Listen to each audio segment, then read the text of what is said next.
ये जो आजकल हमारे यहाँ मिजाज बन गया है कि कहीं भी 4 जी इकट्ठे बैठते हैं तो वो एक आध को दीनी बात छेड़ देता है। जब बातें ख़त्म हो जाती है ना जी, तो एक आध कुछ कहते हैं उनको दीनी गल छेड़ दो, उनको नमाज का मसला छेड़ दो, उनको रोज़े का मसला छेड़ दो, उनको वज़ू का मसला छेड़ दो, हलाल हराम के मसाइल छेड़ दो। अच्छा, सारे के सारे जितने लोग बैठे होते हैं उनमें से कोई भी आलिम नहीं होता।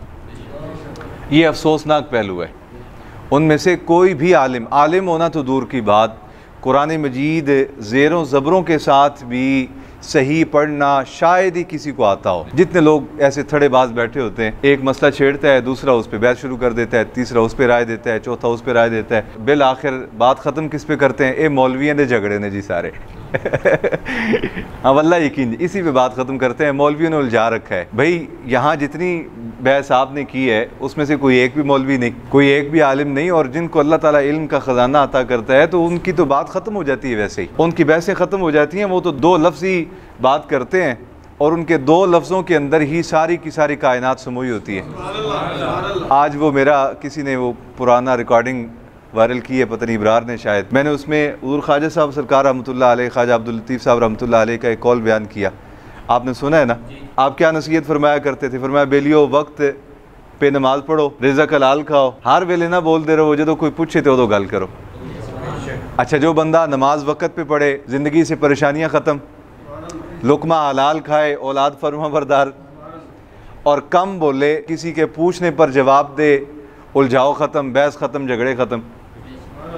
तो जिनको अल्लाह रब्बुल आलमीन ने इल्म अता किया होता है, ख़जाने अपनी रहमत के अता किए होते हैं, वो तो लंबी चौड़ी बहसें करते ही नहीं, वो तो थड़ेबाजियों पे आते ही नहीं, वो तो झगड़े और उलझना और परेशान करना और परेशान होना, वो तो इन मामलात से वैसे दूर रहते हैं। हुज़ूर बाबा रहमतुल्लाह अलैह की ज़िंदगी को मैंने एक अरसा देखा, आप लोग भी काफ़ी अरसा उनकी सोबत में रहे। कोई लंबी चौड़ी तकरीर नहीं करते थे, 20-25 मिनट की टोटल तकरीर होती थी जुमे की आपकी। अल्लामा गुलाम रसूल जलाली रहमतुल्लाह अलैह 20-25 मिनट का टोटल खुतबा जुमे का, और लोग आके मसाइल पूछते, 2-2, 4-4 मिनट तक अपना मसला बयान करते रहते कि ये मसला ऐसे है, ये भी बात है, ये भी बात है, इसमें ये भी बात है। आप सोच के सिर्फ 2 जुमले इरशाद फरमाते, मसला हल कर देते। तो ये सारे झगड़े मेरे अजीज़ों मौलवियों के नहीं हैं, ये सारे झगड़े आपने खुद पैदा कर रखे हैं। और आपने क्यों पैदा कर रखे हैं? इसलिए कि आपने दीन पढ़ा नहीं, आपने दीन को समझा नहीं। आप बेसिकली शौकीन मिजाज हैं, थड़ेबाज आदमी हैं। आपके पास जब बातों का खजाना ख़त्म हो जाता है तो आप दीन का कोई ना कोई मसला छेड़ के दीनदारों की तौहीन शुरू कर देते हैं। किताबुल्लाह, कुरान मजीद, सुन्नत रसूल, इजमा उम्मत, क़ियास, अहकामात शरिया का मजाक उड़ाना शुरू कर देते हैं आप, और बिल आखिर उठ के कहते हैं जी चलो चलिए यार, ये तो मुकनी ही नहीं, ये मौलवियों ने पढ़े ने मुकदे ही नहीं है।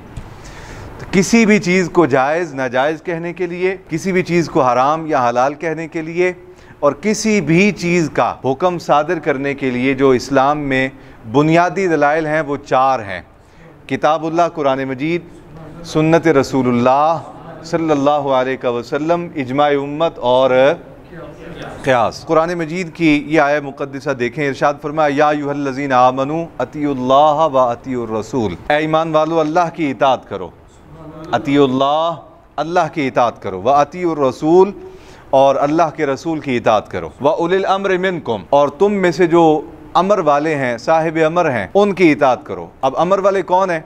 हज़रत अब्दुल्लाह इब्न अब्बास रज़ी अल्लाह तआला अन्हु, हज़रत मुजाहिद, हज़रत अता बिन साहिब और हमारे शेख करीम हज़रत ख्वाजा हसन बसरी रज़ी अल्लाह तआला अन्हु फरमाते हैं कि ये जो उलिल अम्र फरमाया गया ना कि उलिल अम्र मिनकुम, तुम में से जो उलिल अम्र हैं उनकी इताअत करो, फरमाया इनसे मुराद साहिब इल्म हैं, साहिब फ़िक़्ह हैं, साहिब इज्तिहाद हैं। आम मुसलमान इनसे मुराद नहीं, इनसे मुराद वो इल्म वाले लोग हैं कि जिनको अल्लाह रब्बुल आलमीन ने मसाइल शरिया पर दस्तरस अता फरमाई है, जिनको अल्लाह रब्बुल आलमीन ने किताबुल्लाह कुरान मजीद, सुन्नत रसूलुल्लाह, अहादीस के ज़ख़ीरे पर और मसाइल के हल करने पर क़ुव्वत, ताकत और दस्तरस अता की है। वो साहिब इल्म, साहिब फ़िक़्ह, साहिब इज्तिहाद लोग उलिल अम्र से मुराद हैं। साहिब इज्तिहाद लोग। कोई पूछे कि इज्तिहाद कहाँ से जायज़ है, तो ये आयत मुक़द्दिसा इस पर दलील है। तीसरी दलील अल्लाह रब्बुल आलमीन ने बयान की, ऐ ईमान वालो अतीउल्लाह, अल्लाह की इताअत करो। अल्लाह की इताअत कैसे करनी है? किताबुल्लाह के ज़रिए। व अतीउर रसूल, और रसूलुल्लाह सल्लल्लाहु अलैहि वसल्लम की ज़िंदगी मुबारक को देखो, हुज़ूर की सीरत तय्यबा को देखो, हुज़ूर की सुन्नतों को देखो, हुज़ूर की सुन्नतों की इत्तिबा करो। 2 चीज़ें हो गई। अगर कोई मसला कुरान मजीद से साबित नहीं हो पाता या हल नहीं हो पाता तो फिर उसको हल करने के लिए किसकी तरफ लौटा जाएगा? सुन्नत रसूलुल्लाह सल्लल्लाहु अलैहि वसल्लम की तरफ। और अगर कोई फ़ी ज़माना जदीद दौर के मसाइल में से कोई ऐसा मसला आ जाता है, उसका हुक्म जो है वाज़े सराहतन नबी पाक सल्लल्लाहु अलैहि वसल्लम की सुन्नत मुबारका में भी नहीं मिल पा रहा, तो अब किसकी तरफ रुजू करेंगे? उलिल अम्र मिनकुम, वो मुज्तहिदीन लोग कि जिनको अल्लाह रब्बुल आलमीन ने इज्तिहाद की सलाहियत अता फरमाई, जिनको साहिब इल्म बनाया, साहिब फ़िक़्ह बनाया, साहिब इज्तिहाद बनाया। कुतुब हदीस के ऊपर मेन टाइटल लिखा होता है कि अल्लाह रब्बुल आलमीन जब किसी के साथ भलाई का इरादा करता है, खैर का इरादा करता है, तो क्या करता है? युफ़क़्क़िहु फ़िद्दीन, उसे दीन की समझ अता फरमा देता है, दीन की फ़िक़्ह अता फरमा देता है। तो मैंने आपको अर्ज़ किया था कि किसी भी मसले को हलाल या हराम, जायज़ नाजायज़ साबित करने के लिए जो दलाइल बुनियाद बनते हैं इस्लाम के अंदर, उनमें से तीसरी दलील मुज्तहिद लोग, साहिब फ़िक़्ह लोग, उनका अमल लिया जाता है और उनका फतवा लिया जाता है। इसके बाद चौथा दर्जा क़ियास का। अब क़ियास कहाँ से साबित है? कुरान मजीद की सूरह निसा की आयत नंबर 59 के इसी चौथे हुक्म में। वो क्या फरमाया? फ़इन तनाज़अतुम, अल्लाह की इताअत करो, अल्लाह के रसूल की इताअत करो, और उलिल अम्र मिनकुम, तुम में से जो साहिब इल्म है, साहिब इज्तिहाद, साहिब फ़िक़्ह है, उनकी इताअत करो। और फ़इन तनाज़अतुम फ़ी शैइन, इसके बावजूद भी अगर तुम्हारे दरमियान किसी मामले पे तनाज़ा हो जाए, इख्तिलाफ़ हो जाए, राय मुख्तलिफ हो जाए, हल ना हो पाए, तो फिर क्या करो? फ़रुद्दूहु इलल्लाहि वर रसूल, उसे फिर अल्लाह उसके रसूल की तरफ अपनी अक्ल और फ़हम के मुताबिक लौटा दो। अल्लाह की तरफ कैसे लौटाएंगे कि या अल्लाह मसला फंस गया है, इख्तिलाफ़ हो गया है, तेरी तरफ तेरे वाले करते हैं, तू हल कर दे। इसका माना क्या है? फ़रुद्दूहु इलल्लाहि वर रसूल, के कुरान में जो दलाइल इस तरह के मसाइल से मिलते जुलते मसलों को हल करने के लिए बयान हुए हैं, अहादीस में जो मसाइल इस तरह के आए हैं उनको हल किया गया जिस तरह, और फिर उसके बाद मुज्तहिदीन के यहाँ जब इस तरह के मसाइल पेश आए हैं तो उन्होंने जब इसको हल किया है तो किन दलाइल की बुनियाद पर हल किया है? अब इन तीनों दलाइल को मिला के अपनी अक्ल और फ़हम के मुताबिक ईमानदारी के साथ जो मसला समझो कि कुरान से इस मसले का, हदीस से इस मसले का, इज्तिहाद से इस मसले का ये हल निकल रहा है, अल्लाह और अल्लाह के रसूल पर ईमान रखते हुए उस मसले का वो हुक्म सादर कर दो। क़ियास का आसान और सादा माना ये है, साबका अदवार में नबी पाक सल्लल्लाहु अलैहि वसल्लम की आयात मुबारका से लेकर मुज्तहिदीन तक, बुजुर्गान दीन तक, उलमाए रब्बानीयीन तक, इस तरह के जो मसाइल अगर कोई पेश आए हैं, उन्होंने जो मसला जिन बुनियादों पे हल किया है, अगर आपके पास वो मसला हल नहीं हो रहा तो उन्हीं बुनियादों पर क़ियास करते हुए कि वो मसला ऐसे हल हुआ था, लिहाजा इस मसले को भी ऐसे हल किया जाना चाहिए, इसको इस अंदाज में हल कर देना। साबका तारीख़ इस्लाम के फतावाजात को पेश नज़र रखते हुए, नबी पाक सल्लल्लाहु अलैहि वसल्लम की हदीस को पेश नज़र रखते हुए, कुरान मजीद की आयात को पेश नज़र रखते हुए, उन पर क़ियास करते हुए मौजूदा दौर के मसाइल को हल करना, इसे आसान लफ्ज़ों में क़ियास कहा जाता है। बात समझ आ गई आपको? लेकिन इसको भी समझने के लिए तो अक्ल तो ज़रूरी है ना।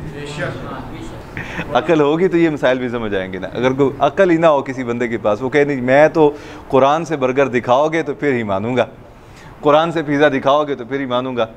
वैसे लोग बड़े सियाने हैं, वो लोग ख़ास एक तबका जो यानी मुसलमानों पे तंज़ करता है कि आप हर अमल की दलील कुरान से पेश करें, हर अमल की दलील जो है वो हदीस से पेश करें, इससे नीचे नीचे हम किसी को जायज़ ही नहीं मानते। वो जब पिज़्ज़े बर्गर खाने की बारी आती है ना, कसम में किसी ने नहीं पूछते, धड़ा धड़ धड़ा धड़ बात समझे आपकी नहीं?